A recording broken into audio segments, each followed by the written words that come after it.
So ngayon is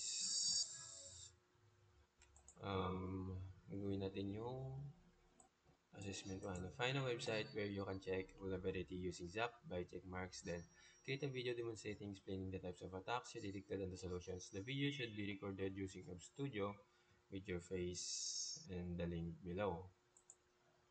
Okay, so open na muna natin yung ZAP natin.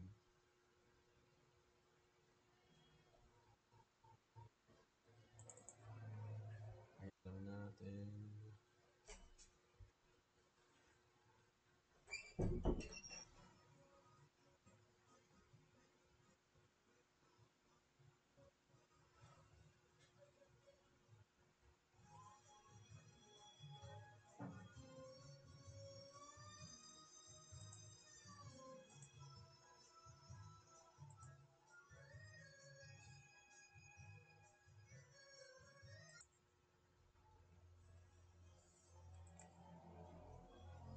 So, ayun, nag-open na siya. No, I don't want to resist this. No.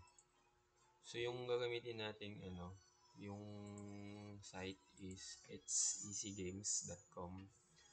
Intended siya para for testing. So, it's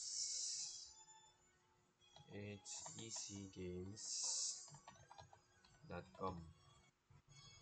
And then, try natin siyang i-attack. So,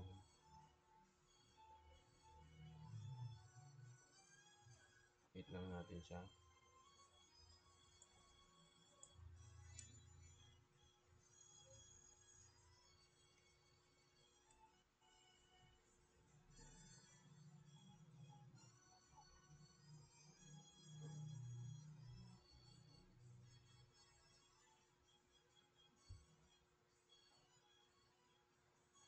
Yun yung mga tagal.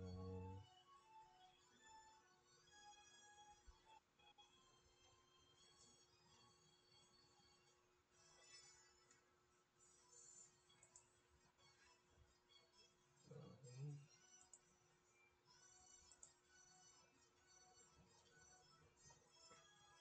Current scans 1.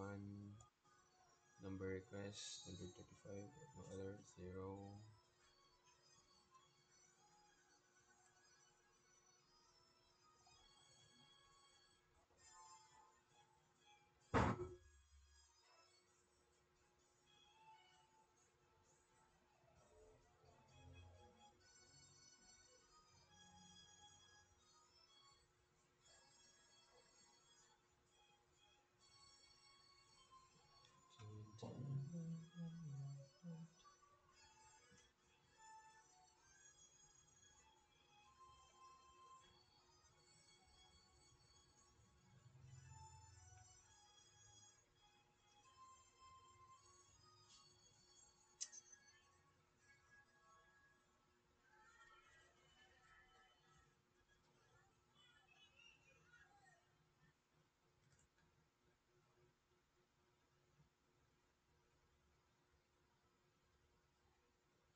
So, ayun.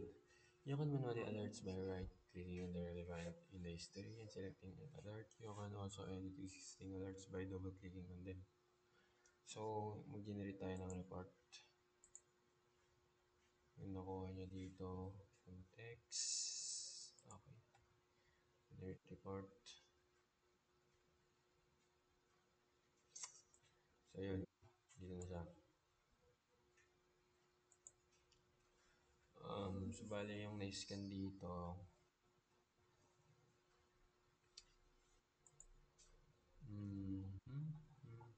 alerts. So, may mga alerts tayo dito na confidence high, risk medium, low naman pagka confidence is equals to medium, tapos confidence medium is equals to 1, risk medium, confidence equals to low. So, context, no context were selected. So, all contexts were included by default, defined. So, ito yung site na ginamit natin. Then, if no site, risk level, high, medium, low, informal, excluded, none, confidence level. Okay. So, scanning website report system which is intentionally designed for security as is. So, alam lang tayo ng mga risk dito. Alerts count by type. This shows the number of alerts each type. So, 7 yung count ng content security PC state. Alerts high. Okay, header not set. So, these are the alerts na nakuha niya. And then, a lot of mediums. Okay, so, findings and analysis. Uh, the first medium risk na nakita kanina, asan na yun?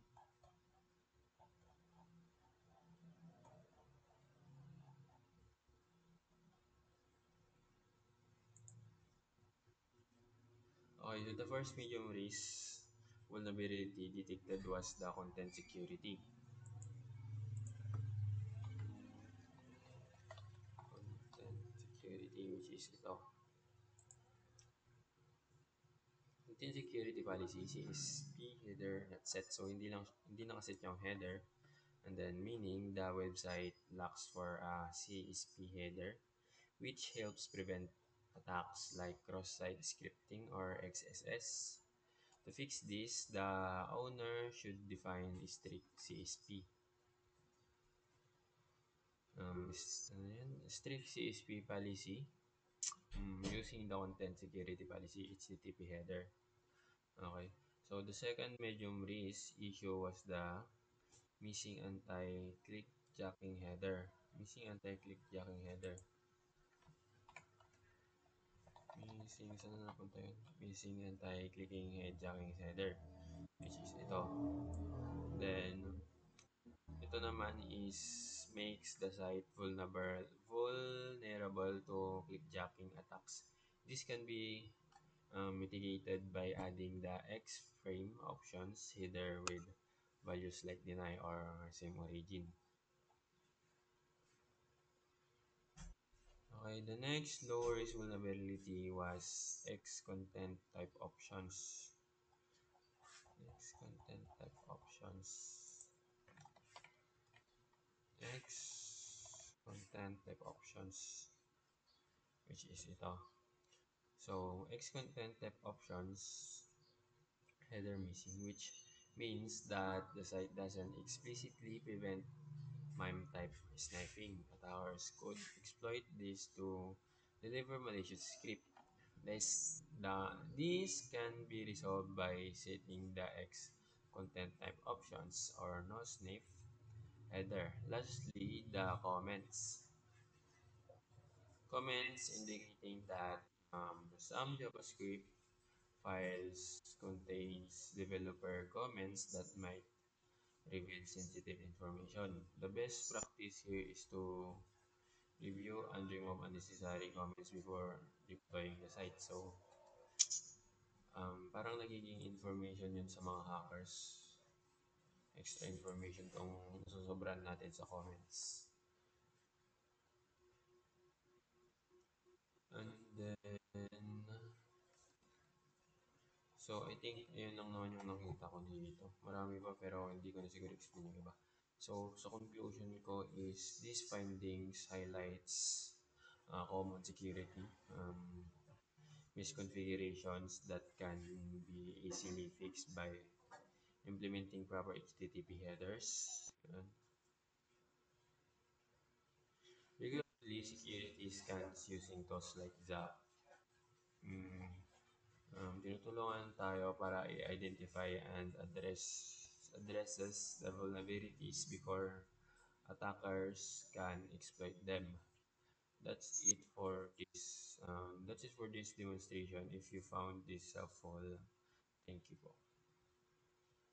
And then make sure to implement the security-based practices in your own projects. Thanks.